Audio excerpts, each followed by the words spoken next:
Ketika adikku pulang, bab 31. Aku tersenyum kecil saat mobil yang membawa Aksa sudah tidak terlihat. Aku bergegas ke teras lalu menelpon Bang Agam. Dia langsung menjawabnya. Bang, apa mereka suruhan abang? Mereka sudah sampai, Bang Agam balik bertanya. Iya bang, Aksa sudah dibawa. Baguslah, aku akan menghubungi Pak Wijaya. Aku memutuskan sambungan telepon. Ya, lelaki tadi adalah suruhan Bang Agam. Ternyata Aksa berhutang kepada Pak Wijaya. Jumlahnya sangat banyak bagiku. Senilai 200 juta. Adik bungsu Bang Agam itu terjerat judi online dan juga gaya hidup yang wah. Suamiku tahu hal itu beberapa hari lalu dari Rian. Cafe Aksa bekerja sama dengan perusahaan Pak Wijaya, yaitu menyediakan berbagai macam minuman dan makanan ringan gratis untuk para karyawan. Mereka tinggal menunjukkan kartu tanda bekerja di perusahaan Pak Wijaya. Kebetulan Cafe Aksa berada tepat di seberang kantor Pak Wijaya. Hah, anak itu beneran beraninya meminjam uang senilai ratusan juta rupiah hanya untuk berjudi. Suamiku sangat terkejut saat tahu informasi itu dari Rian. Kemudian dia mempunyai rencana untuk meminta bantuan Pak Wijaya agar memberikan pelajaran kepada adiknya itu. Tentu saja Pak Wijaya sangat setuju, sebab menyadarkan seseorang seperti Aksa tidak akan cukup dengan kekerasan. Aku penasaran seperti apa hukuman selanjutnya yang akan dilakukan Bang Agam. Setelah selesai menelpon, aku kembali ke rumah ibu, lalu menemui beliau di kamar. Ibu sedang menangis pun dengan bapak. Aku duduk di samping ibu. Mbak, jangan meminta bantuan Agam atau Alan untuk membantu Aksa. Biarkan anak itu merasakan akibatnya, ucap ibu kesal. Ya, mana mungkin aku minta bantuan Bang Agam. Toh dia sendiri yang merencanakan ini semua. Aku tersenyum lembut menanggapi ucapan ibu. Bapak juga buka suara perihal masalah Aksa. Beliau benar-benar tidak menyangka anak yang sering dibela, dipedulikan, dibanggakan, tega mencoreng nama baik keluarga. Setelah harta Bapak diambil begitu saja, masih belum cukup ternyata. Bapak dan Ibu sangat sadar atas kesalahan mereka dalam mendidik Aksa. Aku tidak banyak bicara, Bapak Ibu sudah sadar pun aku sangat bersyukur. Semoga beliau tidak akan mengulangi kesalahan yang sama. Aku berpamitan kepada ibu untuk ke rumahku yang dulu. Tempat itu sekarang sudah menjadi rumah produksi. Beberapa tetangga bekerja denganku. Alhamdulillah aku bisa membuka lowongan bagi warga sekitar. Pokoknya jika ada bahan baku yang layu atau busuk, jangan dimasukkan ya ibu-ibu. Saya ingin menjaga kualitas sambalnya, ujarku mengingatkan. Aku membantu para pekerja sembari menunggu Asti pulang sekolah. Tidak lama kemudian Rima datang. Katanya dia ingin membantu. Tentu saja aku dengan senang hati menyambutnya. Mbak, tadi aku melihat Aksa di bawah seseorang. Siapa dia? Bisik Rima. Penagih hutang, jawabku singkat. Apa? Hutangnya berapa juta sampai begitu mbak? Aku menjelaskan berapa ratus juta hutang Aksa kepada Pak Wijaya.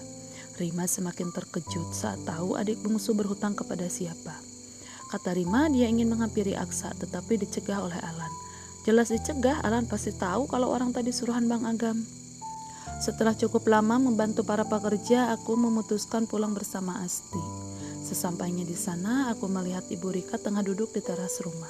Sedang apa dia di sini? Bu Risa, akhirnya pulang juga, ucapnya semeringah. Ada apa ya Bu? Tanyaku penuh selidik. Bu Rika tampak ragu, terlihat dari bibirnya yang bergerak-gerak tapi tidak mengeluarkan suara.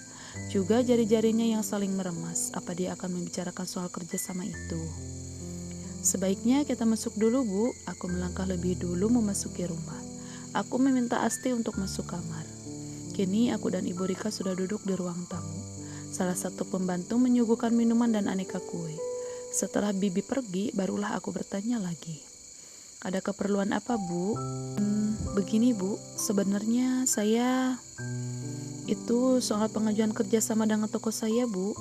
Tuh kan benar, pasti si Burik akan membahas hal itu. Aku masih bersikap tenang, lalu meminum teh manis yang disediakan Bibi. Lalu, saya harap Ibu bisa memikirkannya kembali. Saya sangat butuh kerjasama ini Bu, saya mohon. Wajah Bu Rika sangat memelas, aku tidak tega sebenarnya. Tetapi urusan restoran bukan wewenangku, itu semuanya urusan Bang Agam. Sebelumnya saya minta maaf Bu, tetapi urusan restoran itu semuanya atas kehendak Bang Agam. Semua keputusan ada di tangannya, jadi saya tidak bisa ikut membantu. Bu Rika menundukkan wajah, aku seperti tidak mengenali beliau. Sebab setiap bertemu denganku, Bu Rika selalu menunjukkan wajah ketus dan ucapan yang pedas. Akan tetapi, lihatlah sekarang. Beliau datang ke rumahku sembari memohon-mohon. Maka dari itu berbuat baiklah kepada semua orang. Sebab kita tidak tahu tangan mana yang akan memberi pertolongan. Apa Ibu Risa tidak bisa memujuk Pak Agam? Anak saya sedang sakit dan membutuhkan biaya besar, Bu. Kini Bu Rika sudah terisak. Aku mengembuskan napas berat. Mau bagaimana lagi? Memang semua pekerjaan itu urusan Bang Agam. Akan tetapi mendengar anaknya sakit, aku menjadi teringat kejadian di masa lalu. Aku pun pernah berada di posisi Bu Rika, bahkan lebih parah, di mana tidak ada seorang pun yang meminjamkan uang atau memberi Bang Agam pekerjaan. Padahal Astri sedang sakit dan harus segera dibawa ke dokter. Akan saya usahakan, Bu, tapi saya nggak janji ya. Aku hanya bisa menjawab demikian. Semoga suamiku bisa mengerti dan memberi kesempatan kepada Bu Rika.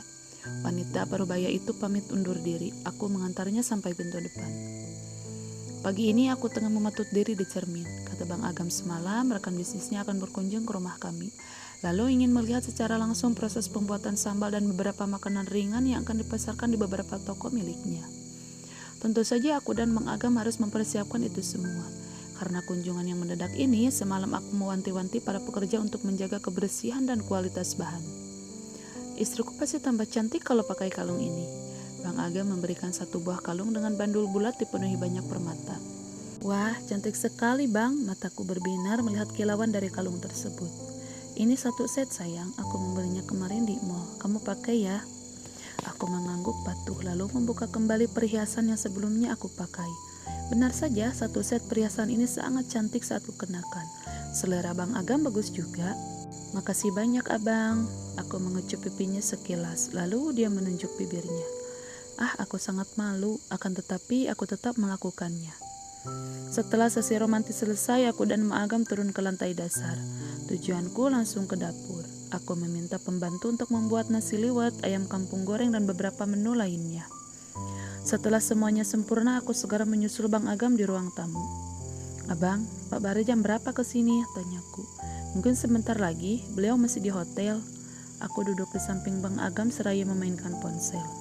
Tidak lama kemudian Rian dan Mita datang. Mereka duduk di kursi seberang kami.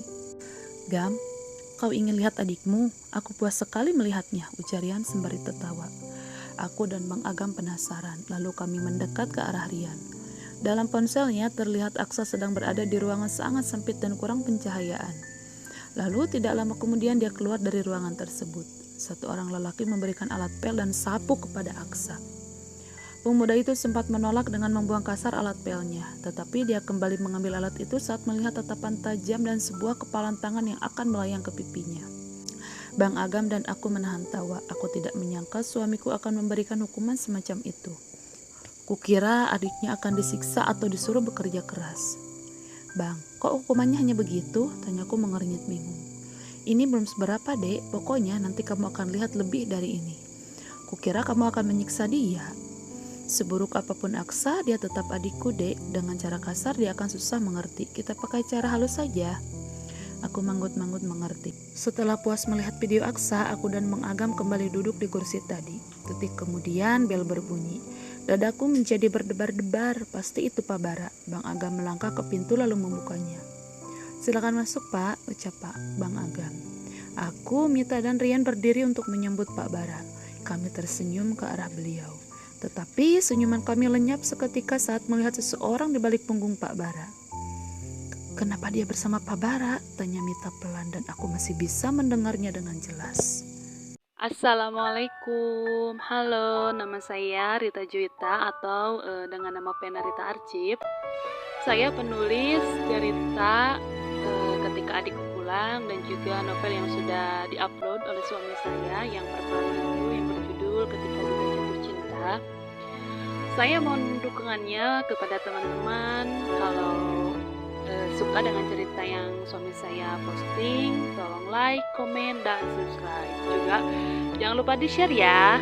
Kalau kalian ingin lebih kenal dekat dengan saya, boleh di follow akun Facebook saya bernama Rita Arsip. Terima kasih.